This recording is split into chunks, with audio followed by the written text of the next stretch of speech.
Mari kita berdoa bersama-sama ya. Bapak di surga, kami berterima kasih. 1 minggu sudah kami lewati dengan anugerah dan kekuatan yang daripada Tuhan. Terima kasih untuk kesempatan lagi hari ini kami dapat bertemu dan melanjutkan pembahasan kitab Roma. Kami terus berdoa kiranya Tuhan memberikan gairah pada kami untuk belajar firman, dan kiranya Engkau juga mengingatkan kami akan firman-Mu saat kami menghadapi problematika kehidupan, baik dalam keluarga, pribadi, pelayanan, maupun dalam pekerjaan kami di tengah-tengah masyarakat. Agar kami boleh tetap berpengharapan dan bersandar kepada Tuhan, agar kami tetap memperoleh kekuatan daripada Tuhan, tidak mengandalkan diri sendiri. Biarlah kami tetap bersukacita dalam hidup kami ini, bahkan ketika kami nanti suatu hari akan mati, kami boleh bersukacita karena kami memiliki Kristus. Sertailah dan pimpin pembahasan lanjutan kitab Roma pada sore hari ini. Berkati semua device jaringan internet yang menunjang pembelajaran kami. Kiranya Kristus ditinggikan, dipermuliakan di dalam pembelajaran kami yang singkat pada sore hari ini. Dengarlah doa kami. Dalam nama Tuhan kami, Yesus Kristus, Tuhan dan Juru Selamat kami yang hidup, kami berdoa dan bersyukur. Amin. Ya, Bapak Ibu, kita akan melanjutkan pembahasan pasal 8, ayat 1-13 yang kali kedua ya, melawan dosa bersama dengan Roh Kudus. Saya akan membacakan firman Tuhan pasal 8, Roma pasal 8 ayat 1-13, Bapak Ibu bisa mengikuti dari rumah masing-masing. Hidup oleh roh. Demikianlah sekarang tidak ada penghukuman bagi mereka yang ada di dalam Kristus Yesus. Roh yang memberi hidup telah memerdekakan kamu dalam Kristus dari hukum dosa dan hukum maut. Sebab apa yang tidak hukum Taurat karya oleh daging telah dilakukan oleh Allah dengan jalan mengutus anaknya sendiri dalam daging yang serupa dengan daging yang dikuasai dosa, karena dosa ia telah menjatuhkan hukuman atas dosa di dalam daging, supaya tuntutan hukum Taurat digenapi di dalam kita yang tidak hidup menurut daging tetapi menurut roh.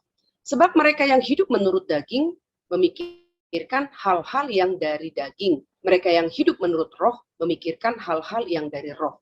Karena keinginan daging adalah maut, tetapi keinginan roh adalah hidup. Tidak takluk, tidak mungkin baginya. Mereka melainkan dalam roh. Tetapi jika Kristus ada di dalam kamu, maka tubuh memang mati karena dosa, tetapi roh adalah kehidupan oleh karena kebenaran.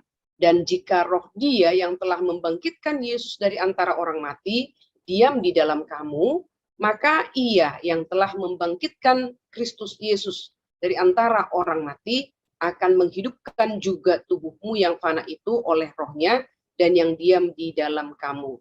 Jadi saudara-saudara, kita adalah orang berhutang, tetapi bukan kepada daging, supaya hidup menurut daging. Sebab jika kamu hidup menurut daging, kamu akan mati. Tetapi jika oleh roh, kamu mematikan perbuatan-perbuatan tubuhmu, kamu akan hidup. Ya, sedemikian jauh pembacaan firman Tuhan. Kita akan masuk ke dalam pembahasan materi. Nah, kita akan melihat topik pertama, hal-hal dari roh. Di dalam ayat yang kelima, keberhasilan melawan dosa dimulai dengan memikirkan hal-hal roh, ya, hal-hal dari roh, ayat yang kelima. Sebab memang yang hidup menurut daging memikirkan hal-hal dari daging, mereka yang hidup menurut roh memikirkan hal-hal dari roh. Jadi ini penting sekali Bapak Ibu. Bagaimana kita supaya berhasil melawan dosa, maka memikirkan sesuatu. Jadi penting sekali pikiran kita ini, memikirkan hal-hal dari roh, itulah cara kita untuk berhasil melawan dosa. Nah, ini tidak sama dengan memikirkan agama, tidak sama dengan memikirkan agama tentang ya, agama sepanjang waktu atau teologi secara umum. Kata hal-hal dari roh adalah hal-hal yang diperhatikan oleh roh. Jadi bukan memikirkan tentang agama, tapi atau memikirkan tentang teologi, doktrin, bukan. Tapi memikirkan hal-hal dari roh ini adalah hal-hal yang diperhatikan oleh roh, Allah roh. Jadi memikirkan hal-hal dari roh berarti disibukkan oleh hal-hal yang dipikirkan oleh roh, ya, Roh Kudus. Jadi apa yang menjadi perhatian daripada Roh Kudus itu menjadi perhatian kita. Apa yang disukai oleh roh itu menjadi kesukaan kita. Nah, itu yang dimaksudkan memikirkan. Berarti kita disibukkan. Minggu lalu kita sudah belajar lebih detail tentang memikirkan sesuatu ini, ya. Jadi apa saja hal-hal itu? Pasal 8 ini memberitahukan kepada kita bahwa roh datang untuk menunjukkan kepada kita bahwa kita adalah anak-anak Allah. Jadi Roh Kudus memetraikan. Kita sudah pernah belajar itu, memetraikan kita sebagai anak-anak Allah, mensahkan. Jadi Roh Kudus itu menjadi metrai. Jadi roh ingin kita memikirkan hal berikut ini. Yang pertama, ayat yang ke-14. Semua orang yang dipimpin oleh roh adalah anak-anak Allah. Nah, jadi Roh Kudus ingin kita memikirkan hal ini. Semua orang yang dipimpin oleh roh Allah adalah anak Allah. Jadi kalau kita mengklaim diri, saya adalah anak Allah, maka seharusnya kita dipimpin oleh roh. Dipimpin oleh roh berarti memikirkan apa yang dipikirkan roh. Menyukai apa yang disukai oleh roh. Begitu. Yang kedua adalah ayat 15 sampai ayat yang ke-16. Sebab kamu tidak menerima roh perbudakan yang membuat kamu menjadi takut, tetapi kamu telah menerima roh yang menjadikan kamu anak Allah. Oleh roh itu, ya, oke. Ayat 15-16 ya, ayat 15. Sebab kamu tidak menerima roh perbudakan yang membuat kamu menjadi takut lagi, tetapi kamu telah menerima roh yang menjadikan kamu anak Allah. Oleh roh itu kita berseru ya Aba ya Bapa. Roh itu bersaksi bersama-sama dengan roh kita bahwa kita adalah anak-anak Allah. Jadi roh menghilangkan rasa takut ditolak dan meyakinkan kita bahwa kita adalah anak-anak Allah yang dikasihi. Ayat 26 sampai ayat yang ke-27, ayat 26 sampai ayat 27, demikian juga roh membantu kita dalam kelemahan kita, sebab kita tidak tahu bagaimana sebenarnya harus berdoa, tetapi roh sendiri berdoa untuk kita kepada Allah dengan keluhan-keluhan yang tidak terucapkan. Dan Allah yang menyelidiki hati nurani mengetahui maksud roh itu, yaitu bahwa ia sesuai dengan kehendak Allah berdoa untuk orang-orang kudus. Jadi roh juga ingin kita memikirkan bahwa roh memberikan kita keyakinan untuk menghadap kepada Allah dalam doa. Jadi inilah yang diinginkan oleh roh untuk kita pikirkan. Semua orang yang dipimpin oleh roh Allah adalah anak Allah. Roh menghilangkan rasa takut ditolak dan meyakinkan kita bahwa kita adalah anak-anak Allah yang dikasihi. Roh memberi kita keyakinan untuk menghadap kepada Allah dalam doa. Nah, jadi di sisa pasal 8 nanti kita akan melihat bagaimana Paulus memberitahu kita apa yang dipikirkan oleh roh, ya, bagaimana di dalam Kristus kita diangkat menjadi anak dikasihi dan diterima. Nah, kita akan melihat bersama-sama di dalam Kolose. Mari kita lihat Bapak Ibu, Kolose pasal 3. Kolose pasal 3 ayat 1 sampai ayat yang keempat. Kolose pasal 3 ayat 1 sampai ayat yang keempat. Karena itu kamu dibangkitkan bersama dengan Kristus. Carilah perkara yang di atas, di mana Kristus ada, duduk di sebelah kanan Allah. Pikirkanlah perkara yang di atas, bukan yang di bumi. Sebab kamu telah mati dan hidupmu tersembunyi bersama dengan Kristus di dalam Allah. Apabila Kristus yang adalah hidup kita menyatakan diri kelak, kamu pun akan menyatakan diri bersama dengan Dia di dalam kemuliaan. Jadi judul daripada perikop Kolose pasal 3 ini, mulai dari pasal 2 ya lanjutan, carilah perkara yang di atas. Jadi memberitahukan kita untuk memikirkan hal-hal yang di atas, yang berasal dari atas, bukan dari dunia ini. Karena kalau kita memikirkan hal-hal yang dari dunia ini, tidak ada habis-habisnya Bapak Ibu. dan kita akan tetap galau, kita akan tetap ada di dalam ketidakpuasan, ada di dalam iri, ada di dalam kemarahan, dendam, dan seterusnya. Ya, jadi kita harus ingat bahwa kita telah dibangkitkan bersama dengan Kristus dan diterima di dalam Dia di hadapan Bapa. Nah, ini penting sekali. Ya, jadi mari kita senantiasa mengingat bahwa kita telah dibangkitkan bersama dengan Kristus dan diterima. Maka kita tidak lagi memikirkan penerimaan dunia menjadi utama, tapi mari kita mengingat bahwa kita telah diterima di dalam Kristus di hadapan Bapa. Jadi kita harus memikirkan tempat kita di dalam Kristus.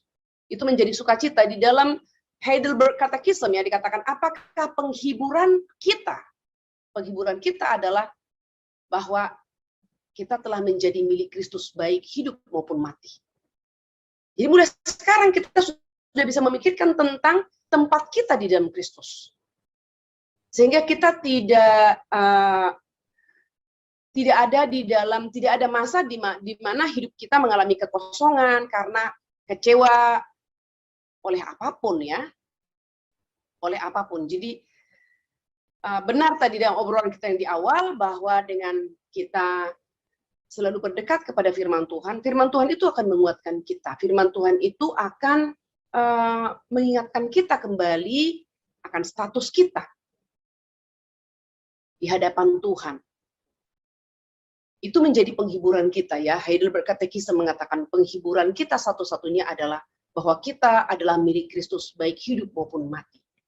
Kita tidak boleh dalam pikiran maupun hati kita, ya kita tidak boleh dalam pikiran maupun hati kita tentang kasih Allah dan kita telah diangkat sebagai anak Allah.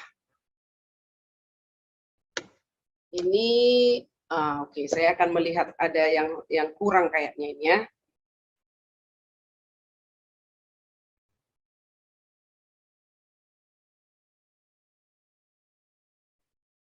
Ya, kita tidak boleh lupa ya. Kita tidak boleh lupa. Ini kurang satu kata ya. Kita tidak boleh lupa dalam pikiran maupun hati kita tentang kasih Allah dan kita telah diangkat sebagai anak Allah. Nah, ini penting sekali Bapak Ibu. Jangan pernah kita lupa. Karena kalau kita lupa ada banyak hal dampaknya dalam kehidupan kita. Kita bisa depresi, kita bisa hilang pengharapan, hilang sukacita, hilang damai sejahtera. Dan segala hal yang baik kita bisa hilang. Dan akhirnya kita hidup di dalam kekacauan, pikiran kita kacau, perasaan kita kacau. Akhirnya hubungan kita juga ya bisa kacau. Hubungan suami istri pun bisa menjadi kacau, hubungan dengan anak bisa menjadi kacau, hubungan dengan rekan sekerja, ya kolega, hubungan dengan rekan sepelayanan, dan seterusnya. Di dalam ayat yang kelima ya, sebab mereka yang hidup menurut daging memikirkan hal-hal dari daging. Mereka yang hidup menurut roh memikirkan hal-hal dari roh.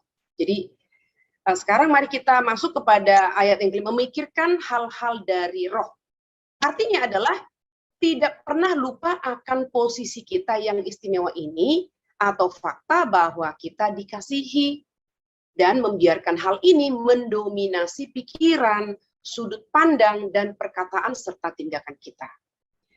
Beberapa waktu ini saya sedang melayani dan berbincang ya dengan seorang mahasiswa yang mulai dari SMP dia mendapatkan kalimat bahwa dia kurang pintar begitu. Dan kalimat ini diaminkan Bapak Ibu. Diaminkan, maka dia masuk ke dalam dunia hayalan. Sekarang dia sudah kuliah dan hidupnya menjadi setengah hayalan, menjadi setengah fakta begitu. Pada akhirnya dia tidak bisa fokus. Kenapa? Karena ketika dia belajar dengan didampingi dengan hayalan. Ketika dia bekerja juga demikian. Sehingga apa yang didengarnya itu tidak utuh. Apa yang dikerjakannya itu tidak utuh. Jadi berdampak semuanya Bapak Ibu. Nah, jadi sekali lagi kalau kita sudah memiliki pengertian dan juga sudah sesungguhnya kita ada di dalam status anak Allah, karena kita sudah percaya menerima Yesus sebagai Tuhan dan Juru Selamat pribadi, posisi ini penting sekali. tidak semua orang pintar, ya, tetapi kalimat-kalimat kadang-kadang apakah guru atau teman atau anggota keluarga mengatakan kita bodoh, goblok, ya maaf kata menggunakan kata itu ya. Jangan sampai kita mengaminkan atau menyetujuinya dan kemudian kita membuktikannya dengan tidak mau belajar. Nah, itu yang terjadi. Saya pun pernah memiliki murid seperti itu, tinggal di kelas 7, lalu tinggal di kelas 8. Dan anak ini pindah ke sekolah Calvin pada waktu kelas 8. Sudah tinggal di kelas 7, dia tinggal di kelas 8, maka pindah ke SMP Calvin. Perilakunya sangat liar, matanya, sorot matanya sangat curiga, marah, tidak ada kasih sama sekali. Lalu saya berbincang dengan dia, ada apa? Kenapa sorot matamu sangat membenci guru, membenci temanmu, dan tidak ada persahabatan sama sekali? Dikatakan, saya tidak percaya siapapun, Bu Happy. Termasuk Ibu Happy, saya tidak percaya. Saya katakan, ada apa? Kamu baru anak baru di sini, ada hak apa kamu berkata tidak percaya siapapun? Kita belum berelasi. Dari perbincangan itu, Bapak Ibu, baru terbuka bahwa waktu dia kelas 7, ada guru yang marah lalu mengatakan goblok, dan dia meresponi kata itu mengatakan, iya saya goblok dan saya buktikan. Lalu dia tidak pernah belajar, mengikuti pembelajaran di kelas, tidak pernah mengerjakan PR, alhasil dia tinggal kelas. Tapi tahun kedua di kelas 7, dia naik ke kelas 8. Di kelas 8 dia lanjutkan, dia tidak pernah belajar, dia hanya datang ke sekolah ya, meninggalkan rumah, masuk ke sekolah. Tapi dia terus bermain-main dan tidak pernah membuat PR, akhirnya tinggal di kelas 8.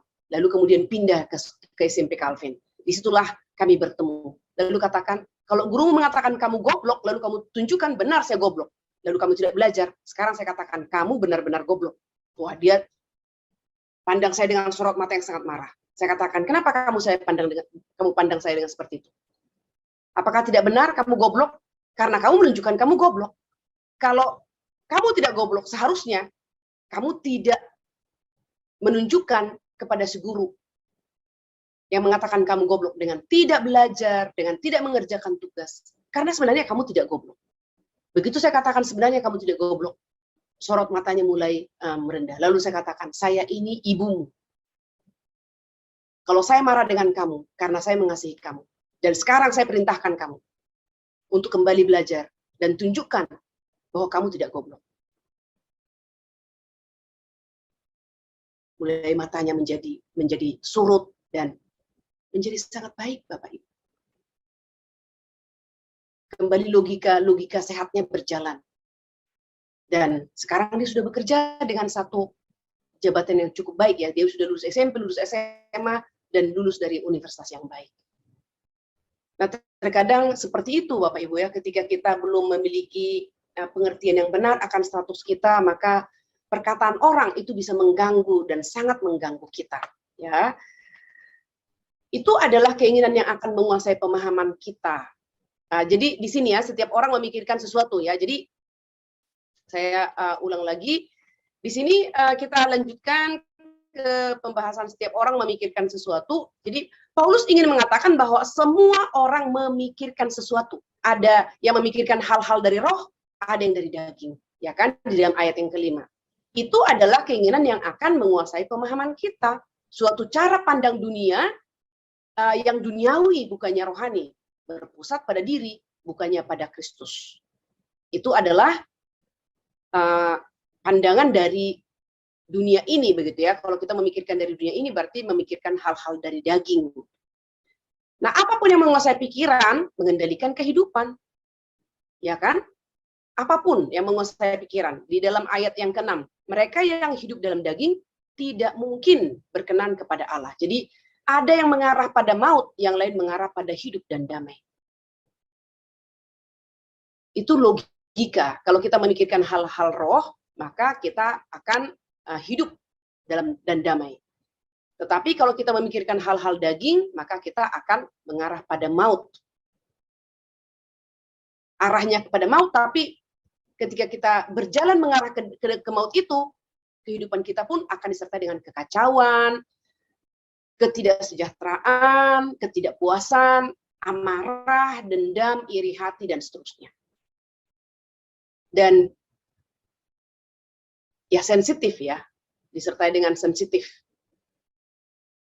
Ayat yang ke-9b, tetapi jika orang tidak memiliki roh Kristus, ia bukan milik Kristus.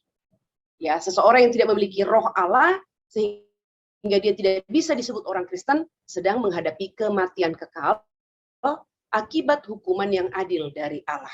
Nah, jadi sekali lagi Bapak Ibu, Alkitab mengajarkan bahwa kehidupan ini tidak berhenti di sini saja. Ada kontinuitasnya, ada kelanjutannya.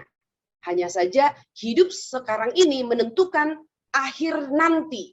Kalau dalam hidup sekarang ini kita beriman kepada Kristus, maka nanti di akhir kita akan hidup bersama dengan Tuhan sampai selama-lamanya. Tapi kalau dalam hidup yang sekarang ini kita menolak kepada Kristus, maka dalam kehidupan nanti kita akan menerima, ya tidak hidup bersama dengan Allah, berarti itu neraka, dan neraka itu adalah hukuman yang tiada akhirnya. Ya, neraka itu adalah ketidakhadiran Allah. Ketidakhadiran Allah yang ada adalah penderitaan. Ya kan? Sama seperti orang di dalam dosa, manusia hidup dalam dosa, seluruh hidupnya berada di dalam penderitaan. Walaupun dalam tanda kutip kelihatannya bahagia, kelihatannya sukacita, kelihatannya berkecukupan. Tetapi sesungguhnya kalau bicara tentang batin, hati, tentu mereka tidak tenang. Karena apa? Tidak ada jaminan. Bahkan di tengah-tengah harta yang sangat berlimpah pun tidak ada jaminan. Mereka justru ada di dalam kekhawatiran di tengah-tengah harta benda yang melimpah. Nah, Paulus tidak hanya bermaksud bicara tentang kematian di masa depan, tetapi juga pada kerusakan dan kekacauan yang dialami dalam hidup ini oleh mereka yang memikirkan hal-hal daging. Jadi, sekali lagi dalam Roma pasal 8 ini, Paulus tidak hanya berbicara nanti di dalam kehidupan setelah kehidupan sekarang, tetapi Paulus juga membicarakan tentang sekarang. Bahwa orang yang memikirkan hal-hal dari daging, maka mereka akan mengalami kerusakan, kekacauan di dalam hidup mereka. Allah menciptakan manusia untuk bertumbuh dalam relasi dengan Allah, menikmati pengenalan akan Dia saat kita hidup dalam dunia miliknya. Jadi Allah menghendaki ini, Bapak Ibu. Kita dicipta untuk bertumbuh dalam relasi dengan Allah, bukan putus hubungan dengan Allah. Dosalah yang mengakibatkan kita putus hubungan dengan Allah. Tapi kemudian kita tahu Allah telah merancangkan pemulihan hubungan yang rusak itu dengan memberikan janji. Kejadian 3:15, keturunan perempuan. Dan janji itu telah digenapi 2000 tahun yang lalu. Siapa yang percaya kepada janji yang sudah digenapi itu, maka relasi itu dipulihkan. Sehingga kita bisa menikmati pengenalan akan Allah di dalam hidup kita yang sementara ini. Jadi kita hidup dikendalikan oleh keinginan sendiri, bukan keinginan Allah. Jadi hanya menghasilkan hidup yang jauh dari kehidupan yang seharusnya. Kalau kita tidak percaya ya kepada janji Allah. Hidup seperti itu pasti menghasilkan konflik, bukan damai. Perbudakan, bukan kebebasan. Kematian, bukan hidup. Jadi ada banyak, saya pikir kita semua punya pengalaman ya, ketika kita mengandalkan diri kita sendiri dalam mengatasi masalah. Sering sekali menjadi ribet, menjadi kacau, menjadi chaos. Karena kita berpikir ingin mengontrol, ingin mengatur segala sesuatu. Tapi ternyata tidak seperti yang kita pikirkan. Karena kita tidak maha kuasa. Kita merancang ini dan itu, dan semuanya kacau. Lalu kita bisa frustasi dan marah, mempersalahkan orang-orang sekeliling kita. Tapi kita tidak sadar bahwa ya kita salah. Kita tidak mengandalkan Tuhan dan mengundang Tuhan hadir di dalam penyelesaian masalah atau konflik kita. Contoh emosi negatif, ya ini yang sering kita alami, kecemasan, ketakutan, bahkan untuk masa depan kita pun kita bisa mengalami cemas, ketakutan, kemarahan, ya kan? Oleh karena itu tadi memikirkan hal-hal dari daging. Contoh lain adalah rasa bersalah, rasa tidak berarti mengendalikan kita. Ya, jadi kompensasinya adalah kita bisa bekerja overtime untuk menutupi dosa. Kita berlelah-lelah supaya kita tidak terpuruk dalam pikiran kita yang memiliki merasa bersalah, rasa tidak berarti, begitu ya. Di dalam Yohanes 3 ayat yang ke-20, mari kita membaca bersama-sama ya. 1 Yohanes 3 ayat yang ke-20, sebab jika kita dituduh olehnya, Allah adalah lebih besar daripada hati kita, serta mengetahui segala sesuatu.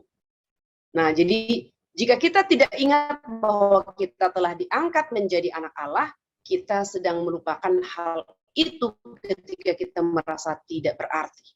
Bapak Ibu lihat di dalam 1 Yohanes 3 ayat 20 ini, sebab jika kita dituduh olehnya.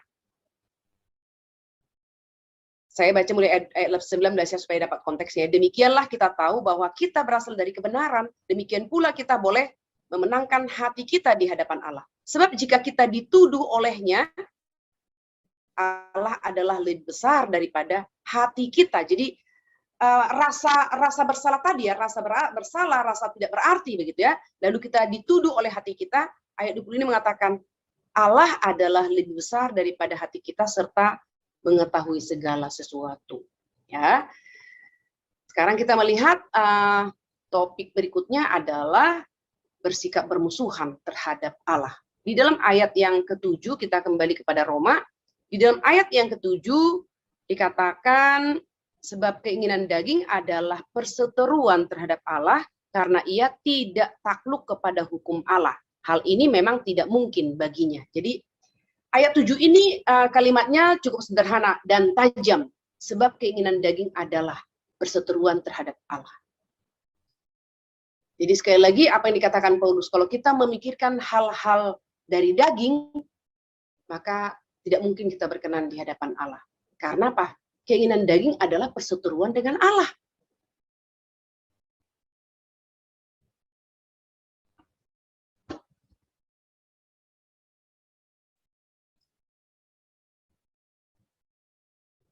Pikiran tidak netral ya, pikiran tidak netral dan tidak bisa menyukai satu hal tanpa menolak hal yang lain. Jadi pikiran itu tidak bisa netral. Kalau disetujui, berarti kalau dia setuju A, berarti tidak setuju terhadap B, kurang lebih begitu ya. Tidak bisa menyatakan netral, non-blok begitu. Pikiran kita tuh selalu memihak. Kalau dia setuju yang benar, maka dia akan memihak kepada kebenaran. Berarti tidak setuju kepada ketidakbenaran. Demikian juga sebaliknya. Kalau dia setuju terhadap penipuan, maka dia akan memihak kepada penipuan dan tidak setuju kepada kejujuran atau kebenaran. Gitu. Jadi keinginan daging juga melawan Allah dan keinginan roh. Itu akan mengikuti tentunya ya. Jadi inilah alasannya pikiran kita secara alami tidak mampu mengatasi dosa. Karena pikiran kita tidak netral ya. Kita menyadari ada dorongan yang buruk atau tindakan tertentu yang merusak. Kita bisa memutuskan untuk menyingkirkannya dan berhasil melakukannya, tetapi akar dosa masih tertanam dalam pikiran yang berseteru dengan Allah. Jadi Bapak Ibu kadang di dalam kehidupan kita ini bisa seolah-olah kita bisa atasi begitu ya, kita di dalam di permukaan superficial. Ya, seolah-olah kita bisa memutuskan untuk menyingkirkannya, berhasil melakukannya, tetapi akarnya belum dicabut. Akarnya belum tuntas, begitu kan? Jadi dosa masih bisa tetap bertumbuh tanpa disadari dalam hidup kita. Dan perseteruan itu membuat kita tidak mampu menyenangkan Allah. Ayat yang ke-8, tetapi kamu tidak hidup dalam, ayat 8, mereka yang hidup dalam daging tidak mungkin berkenan kepada Allah. Di dalam sama dengan ayat yang ke-7 tadi kan, di dalam ayat yang ke-7 dikatakan, sebab keinginan daging adalah perseteruan dengan Allah. Ayat 8, mereka yang hidup dalam daging tidak mungkin berkenan kepada Allah. Ini sama-sama tajam, ya. Jadi jika hanya mengandalkan diri sendiri, kita tidak sepenuhnya tidak mampu hidup menyenangkan Allah. Kenapa? Nih, karena pikiran yang mendorong tindakan berseteru dengan Allah. Jadi pikiran kita itu mendorong untuk berseteru dengan Allah. Nah, orang yang dikendalikan oleh dagingnya bisa saja memikirkan pikiran yang baik atau melakukan tindakan yang benar. Nah, coba kita pikirkan ini Bapak Ibu. Orang yang dikendalikan oleh dagingnya bisa memiliki pikiran yang baik dan melakukan tindakan yang benar. Tetapi itu tidak bisa menyenangkan Allah. Nah, jadi sekarang kita dikorek ya. Kita sekarang di counter begitu. Karena pikiran dan tindakan itu dilakukan dalam sikap berseteru dengan Allah. Nah, jadi contohnya seperti ini, pemberontak yang berseteru dengan pemerintah. Pemberontak ini dia melayani pimpinannya di dalam kelompok pemberontak itu dengan sangat baik. Dia sangat setia terhadap pimpinannya. Lalu ada orang menceritakan perilaku daripada bawahan ini terhadap pimpinannya yang begitu loyal, begitu berintegritas. Ini diberitahukan kepada seorang pemimpin di dalam pemerintahan yang resmi. Kira-kira pemerintah resmi itu senang tidak dengan perilaku bawahan yang memberikan satu pengabdian totalitas kepada pemimpinnya, kesetiaannya, loyalitasnya yang tinggi? Tentu saja tidak. Kenapa? Karena tindakan yang baik dan loyalitas itu tidak pada tempat yang benar. Mereka sama-sama pemberontak, kan begitulah ya. Nah, jadi di dalam ayat yang ke-9, tetapi kamu tidak hidup dalam daging, melainkan dalam roh. Jika memang roh Allah diam di dalam kamu, jika memang roh Allah diam di dalam kamu. Tetapi jika orang tidak memiliki roh Kristus, ia bukan milik Kristus. Jadi di sini kita lihat Bapak Ibu, tetapi semua keinginan daging itu tidak harus menjadi cara hidup kita sebagai orang Kristen. Ya, kita sebagai orang Kristen, kata kita di sini ya, setiap orang Kristen ya, tidak hidup dalam daging tetapi dalam roh, karena roh tinggal di dalam setiap orang yang sudah menjadi milik Kristus, di dalam ayat yang ke-19. Setiap orang Kristen tidak hidup dalam daging tetapi dalam roh, karena roh tinggal di dalam setiap orang yang sudah menjadi milik Kristus.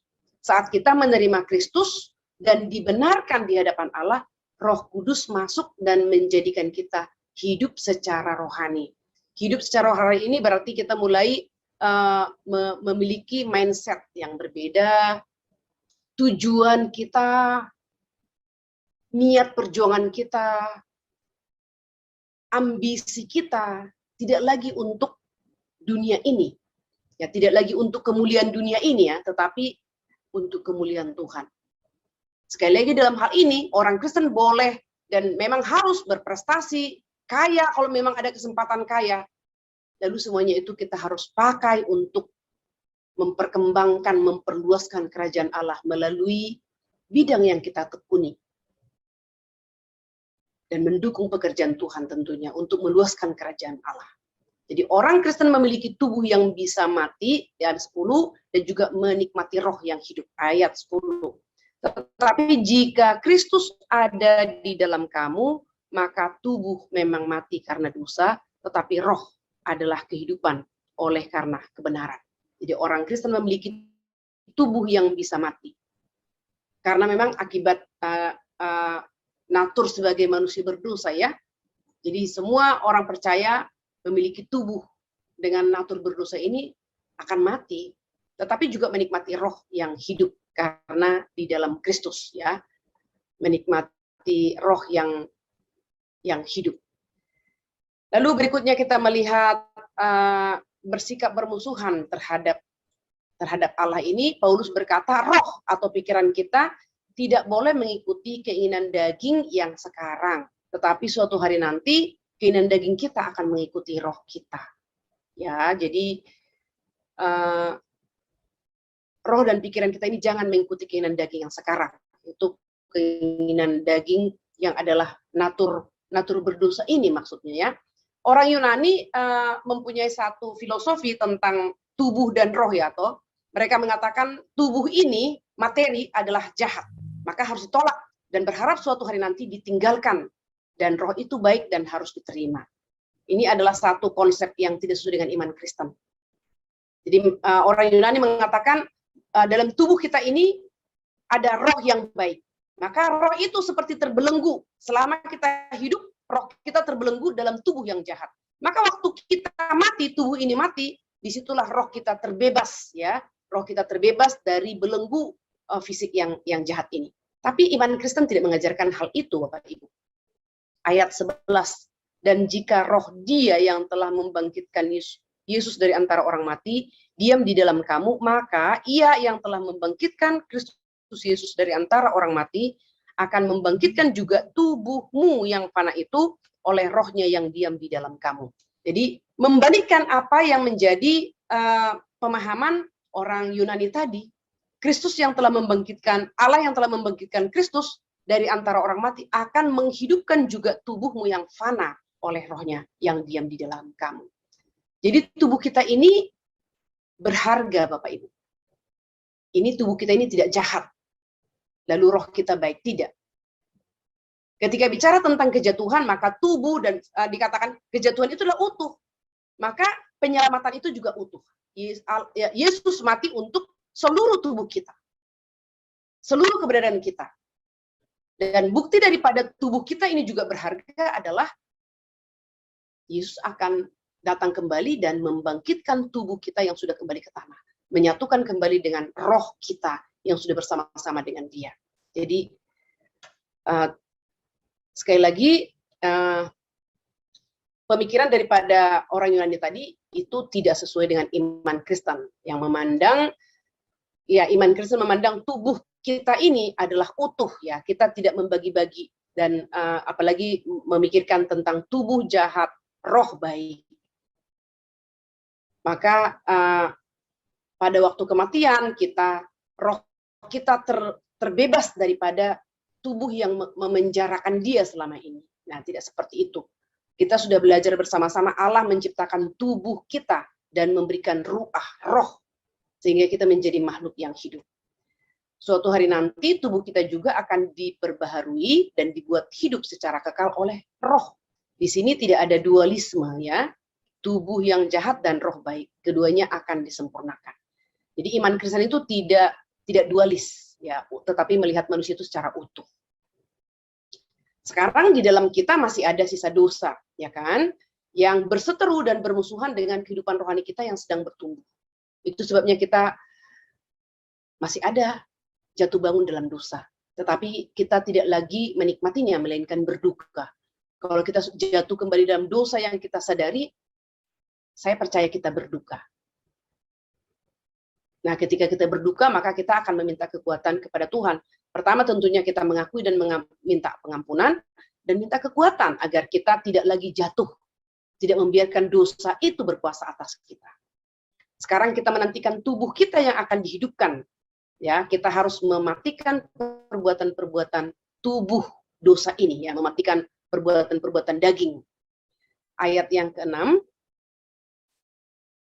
karena keinginan daging adalah maut, tetapi keinginan roh adalah hidup dan damai sejahtera. Ya, semakin kita mematikan keinginan daging, semakin kita menikmati kehidupan rohani yang diberikan Roh Kudus, yakni hidup dan damai sejahtera. Jadi semakin kita mematikan keinginan-keinginan daging, semakin bisa menikmati kehidupan rohani yang diberikan Roh Kudus. Sekarang kita lihat topik berikutnya adalah membuat mati. Ya, proses membuat mati sering disebut di dalam istilah teologi, ya, mortifikasi atau mematikan dosa. Mortifikasi, mortification, ya, mematikan dosa. Di dalam King James Version Alkitab, ya, ayat yang ke-13 kita baca dulu ayat 13 bahasa Indonesia. Sebab jika kamu hidup menurut daging, kamu akan mati. Tetapi jika oleh roh kamu mematikan perbuatan-perbuatan tubuhmu, kamu akan hidup. Jadi if ye through the spirit do mortify the deeds of the body, eternal life. Mematikan dosa. Ayat 12-13 ini memberitahukan cara mematikan dosa. 12-13 ya. Jadi saudara-saudara, kita adalah orang berhutang, tetapi bukan kepada daging supaya hidup menurut daging. Sebab jika kamu hidup menurut daging, kamu akan mati. Tetapi jika oleh roh, kamu mematikan perbuatan-perbuatan tubuhmu, kamu akan hidup.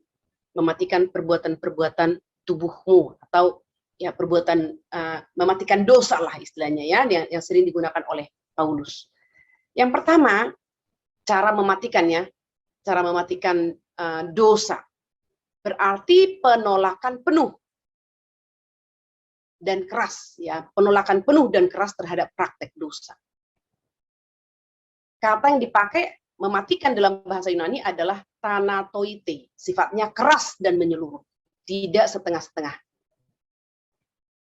Ini berarti menolak sepenuhnya segala sesuatu yang kita tahu salah, menyatakan perang terhadap segala sikap dan perilaku yang salah, tidak memberi tempat, tidak memberi ampun, tetapi menghentikan sepenuhnya. Nah, inilah yang dimaksud dengan menolak penuh dan keras terhadap praktek dosa. Dan tentu ini tidak mudah, tetapi inilah cara mematikan dosa. Menyatakan perang terhadap segala sikap perilaku yang salah, tidak memberi tempat, tidak memberi ampun, tetapi menghentikan sepenuhnya, tidak berkompromi sama sekali. Mari kita pikirkan akan hal ini Bapak Ibu dalam kehidupan kita sehari-hari. Dan mari kita melakukannya juga ya, melakukan penolakan penuh dan keras terhadap praktek dosa. Artinya orang Kristen tidak boleh bermain-main dengan dosa. Kita tidak berusaha menghentikannya sendiri atau berkata, saya bisa mengendalikannya. Kita perlu jauh, ya, kita perlu pergi jauh, sejauh mungkin dari dosa itu. Saya sudah pernah menceritakan ilustrasi true story ya, satu anak pemuda yang saya layani di Malang dulu, ketika melihat bioskop midnight ya, dia mengatakan saya bisa mengendalikannya, tapi setiap kali dia lewat bioskop itu, setiap kali pula dia harus singgah dan menonton, maka jatuh lagi. Nah, maka nasihat Paulus ya, sesuai dengan Alkitab dikatakan, jangan mendekati pencobaan, jangan mendekati dosa, jangan berlari ke arah dosa, tapi kita perlu pergi menjauh sejauh mungkin, jangan mendekatinya. Dan jangan pernah terlalu percaya diri mengatakan saya bisa mengendalikannya. Ya, kita tidak hanya menghindari segala hal yang kita tahu dosa, kita harus menjauhi segala hal yang bisa membawa kita kepada dosa, bahkan segala hal yang mungkin meragukan. Ya, ini adalah perang ya, perang terhadap dosa. Yang kedua, berarti mengubah motif seseorang terhadap dosa dengan mengingatkan diri untuk menerapkan Injil. Mengubah motivasi terhadap dosa, mengingatkan diri untuk menerapkan Injil, menghidupi, mengimplementasikannya dalam kehidupan kita. Proses mematikan dosa ini jauh lebih dalam dari sekedar menolak perilaku berdosa. Jadi poin nomor 2 ini ya. Jadi mengubah motivasi, mengingatkan diri untuk menerapkan Injil, ini jauh lebih dalam dari sekedar menolak perilaku berdosa. Dari poin nomor 1 tadi. Ini melihat motivasi hati. Ya, jadi dari dalam ya. Jadi kalau mematikan itu bisa perilaku di luar, tapi ini adalah dari dalam, melihat motivasi hati.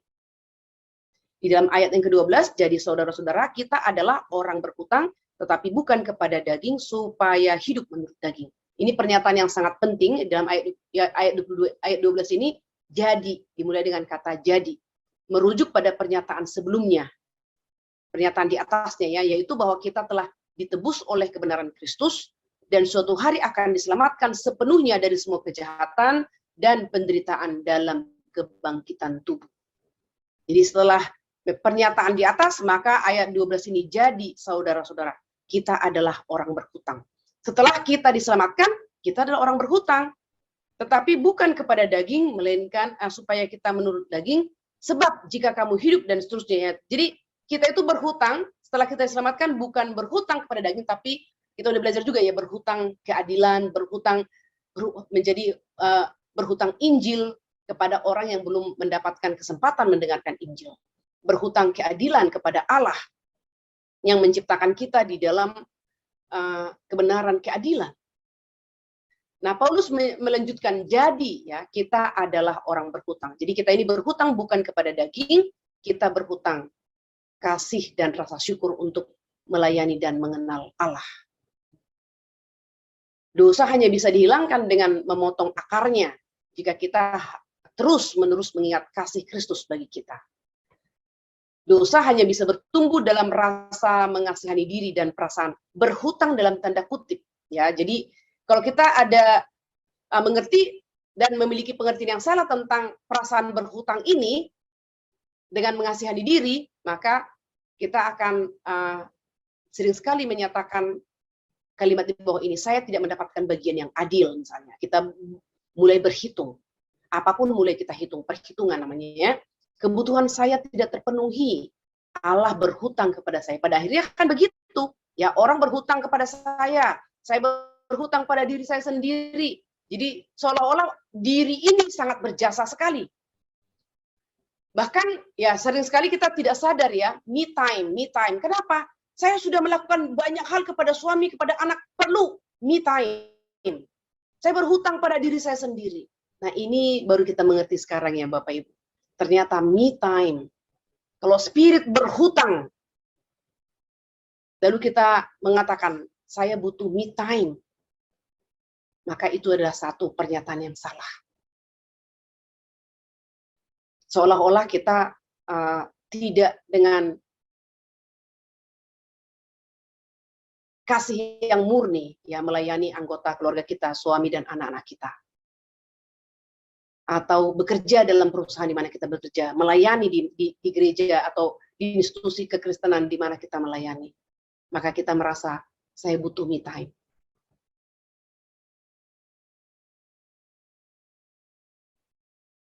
Ini sikap hati berhutang atau merasa berhak. Jadi saya punya hak untuk waktu untuk diri saya sendiri, me time. Sikap hati berhutang atau merasa berhak. Nah, jadi Paulus berkata kita berhutang kepada Allah. Kita tidak pernah berhutang pada diri kita sendiri. Dan orang lain juga tidak berhutang. Suami, anak-anak tidak berhutang apa-apa kepada kita. Perusahaan tidak berhutang apa-apa kepada kita. Gereja tidak berhutang apa-apa kepada kita. Tapi kalau kita menggunakan kosakata berhutang, maka kita harus memiliki satu pengertian yang benar. Kita berhutang kepada Allah. Hutang keadilan, hutang ucapan syukur, hutang kasih, hutang Injil ya, penginjilan gitu ya. Jika kita terus mengingat akan kasih karunia Allah, maka itu akan memperlemah dan membunuh dosa pada tingkat yang mendasar. Jadi kita mengingat akan kasih karunia Allah. Itu akan memperlemah, membunuh dosa pada tingkat yang mendasar. Ayat yang ke-13 kata mematikan, tidak berbeda dari memikirkan hal-hal roh. Ya, dengan ayat yang kelima, mematikan.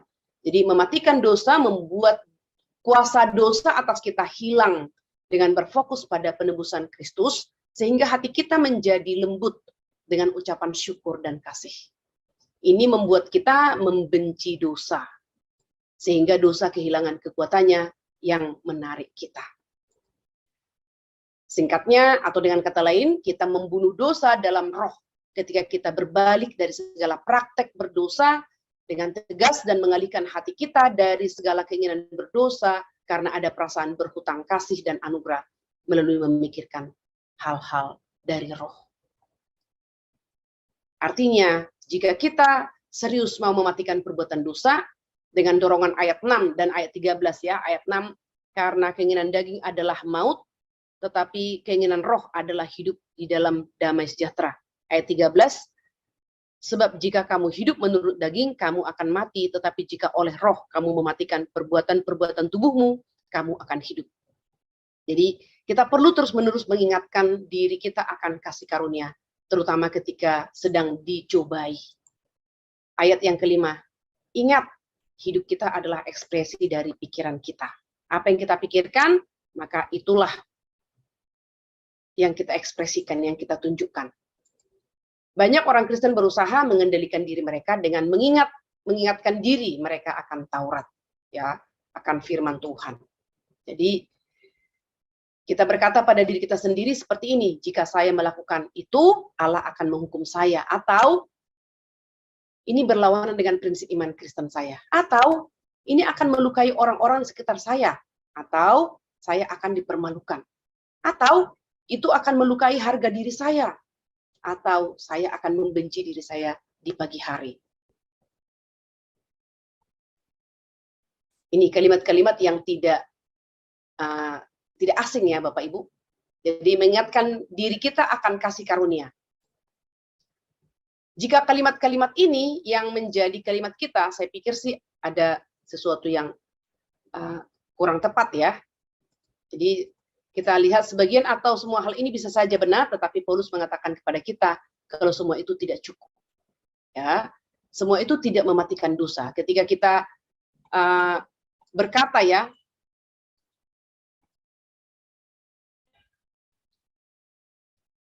kalimat-kalimat ini, jika saya melakukan itu, Allah akan menghukum saya. Ini berlawanan dengan prinsip iman saya. Ini akan melukai orang-orang sekitar saya. Saya akan dipermalukan. Itu akan melukai harga diri saya. Saya akan membenci diri saya di pagi hari.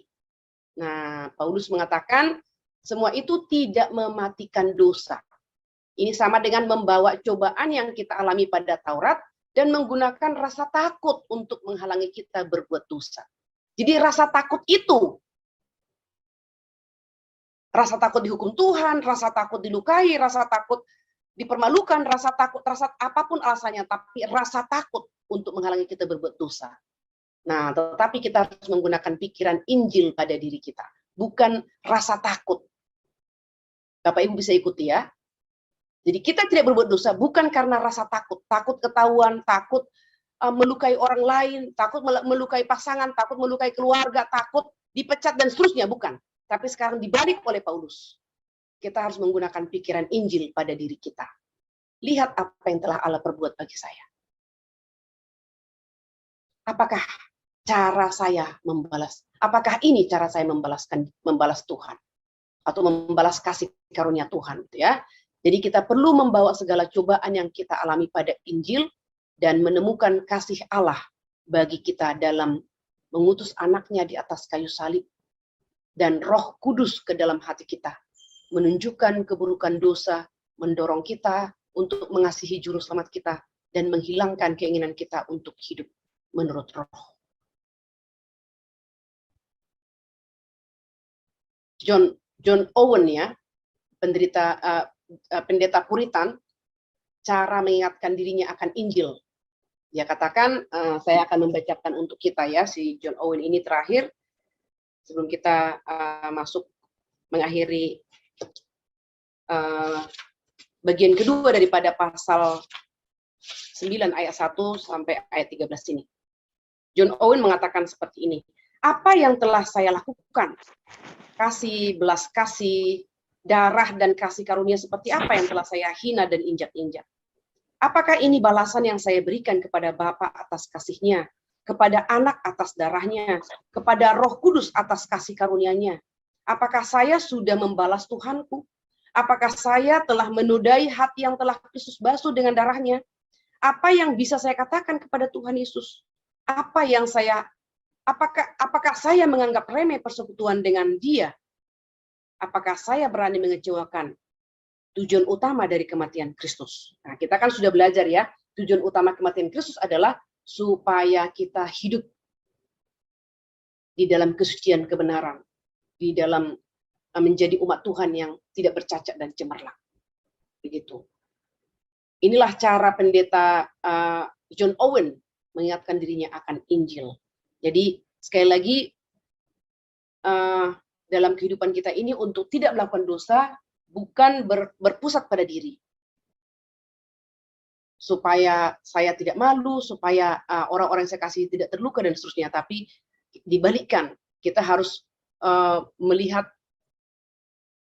dari perspektif Injil ya, dari perspektif Injil. Sekarang kita akan masuk kepada refleksi atau pertanyaan yang bisa kita jawab untuk kita renungkan. Yang pertama, apakah kita memikirkan cara-cara di mana kita telah mengalami atau sedang mengalami kematian akibat melupakan hal-hal dari roh, atau hidup dan damai akibat memikirkan hal-hal dari roh. Yang kedua, apakah ada dosa yang masih kita berani bermain-main, bukannya mematikannya? Yang ketiga, mengapa kita perlu mengingatkan diri sendiri akan kasih karunia pada hari ini? Amin. Mari kita berdoa bersama-sama. Bapak di surga, kami sungguh bersyukur, berterima kasih karena kami diingatkan kembali bahwa hidup kami yang sudah diselamatkan ini adalah hidup untuk boleh terus berjalan dalam kebenaran, tidak lagi bermain-main dengan dosa. Bahkan ketika kami tidak berbuat dosa, kami tidak berpikir salah. Kami tidak berbuat dosa oleh karena kami takut dihukum, oleh karena kami takut ketahuan, atau kami takut nama kami tercoreng, nama keluarga tercoreng, nama institusi tercoreng, dan seterusnya. Tolong kami untuk boleh memiliki satu kesadaran, tidak melakukan kesalahan atau dosa, oleh karena kami mengingat akan kasih Allah, pengorbanan Kristus di atas kayu salib, dan membalasnya dengan hidup benar, bukan dengan melakukan dosa dan tinggal di dalam dosa.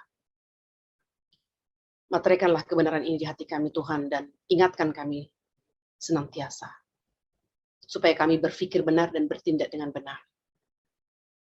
Terima kasih Bapa untuk waktu yang sudah kami lewati sore hari ini. Kami akan mengakhirinya, melanjutkan aktivitas kami masing-masing. Kami mohon besertalah dengan kami. Dengarlah doa kami dalam nama Tuhan kami, Yesus Kristus, Tuhan dan Juru Selamat kami yang hidup.